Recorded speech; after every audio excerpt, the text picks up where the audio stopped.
Hey guys, welcome back to my channel the real root blog.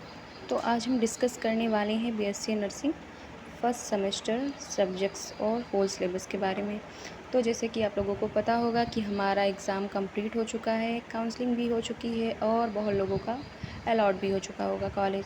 जैसे कि first round और second round हो चुके हैं और मोस्ट ऑफ़ द बच्चों को कॉलेज अलॉट हो चुका है। कुछ बच्चे होंगे जिनको भी अलॉट नहीं हुआ है, तो मॉप अप राउंड तक हो जाएगा। अभी भी stay round mop up round बाकी है। सो टेम्परेरी जिनका नहीं हुआ है उनको अलॉट हो जाएगा। वेट करिए, 2 राउंड है अभी हमारे पास। आज हम डिस्कस करने वाले हैं BSc nursing first semester syllabus के बारे में।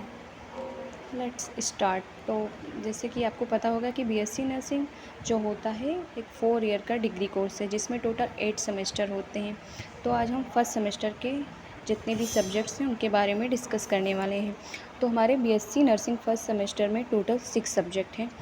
First is communicative English, second is applied anatomy, third is applied physiology and applied sociology, applied psychology and foundation of nursing.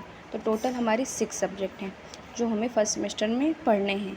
इसमें जो सबसे इम्पॉर्टेंट है हमारा एनाटॉमी और फिजियोलॉजी, साइकोलॉजी एंड सोशोलॉजी, ये मोस्ट इम्पॉर्टेंट है क्योंकि यूनिवर्सिटी लेवल पर इनका एग्ज़ाम होगा। तो हमारे यूनिवर्सिटी लेवल पर हमारे टोटल 2 एग्ज़ाम होंगे, एनाटॉमी फिजियोलॉजी का कंबाइन एंड साइकोलॉजी सोशोलॉजी का कंबाइन। और कम्युनिकेटिव इंग्लिश हमारा जो होगा इंटरनल होगा कॉलेज लेवल पर एग्ज़ाम। और नर्सिंग फाउंडेशन जो होता है उसका जो हमारा होगा सेकेंड सेमेस्टर के साथ उसका एग्ज़ाम होगा। सिलेबस उसको हमें फर्स्ट सेमेस्टर में ही पढ़ना है।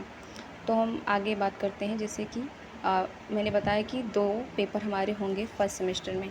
जो फर्स्ट पेपर होता है एनाटॉमी एंड फिजियोलॉजी, वो टोटल 100 मार्क्स का होगा। ऐसे ही सोशोलॉजी एंड साइकोलॉजी का भी 100 मार्क्स का होगा पेपर, जिसमें कि हमारा 100 मार्क्स का दोनों पेपर होते हैं 100 के। जो 75 मार्क्स होते हैं वो हमें जो 75 मार्क्स होते हैं वो एक्सटर्नल होते हैं और 25 मार्क्स जो होते हैं इंटरनल होते हैं। तो हमारा जो पेपर होगा यूनिवर्सिटी लेवल पे वो 75 नंबर का होता है और 25 नंबर जो होते हैं हमें कॉलेज से मिलते हैं। तो जो हमारा पेपर होगा एनाटॉमी एंड फिजियो का एक में होता है, 2 सेक्शन में होता है ए बी करके। इसी तरह से सोशोलॉजी एंड साइकोलॉजी का भी सेक्शन ए सेक्शन बी करके पेपर होगा। तो हम लोग बात कर रहे थे सब्जेक्ट के बारे में। हाँ, तो हमारे जो क्वेश्चन होते हैं types of question, multiple choice question, very short question and long question, इस टाइप के क्वेश्चन आते हैं। ऐसी अपडेट्स के लिए सब्सक्राइब करें the real root blog. Bye bye.